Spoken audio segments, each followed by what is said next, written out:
విను బిడ్డా, నువ్వు నన్ను పిలిచావు కాబట్టే నేను నీ ముందుకొచ్చాను.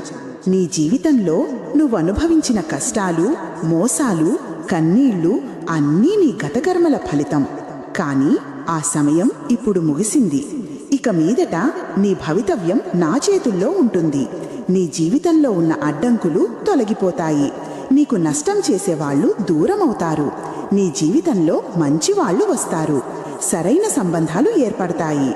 నీ ఇల్లు ఆనందంతో నిండిపోతుంది. నా బిడ్డ, నువ్విప్పుడు నా యోధుడివి. ఇక భయపడేవాడివి కాదు, పోరాడేవాడివి. నీ మనసు ప్రశాంతంగా ఉంటుంది.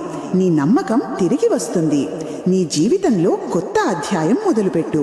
ఇక నీ ముఖంలో నా కాంతి ఉంటుంది. నీ మాటల్లో నా శక్తి ఉంటుంది. నువ్వు ఎక్కడికైనా వెళ్ళినా వెలుగు విరజిమ్ముతుంది.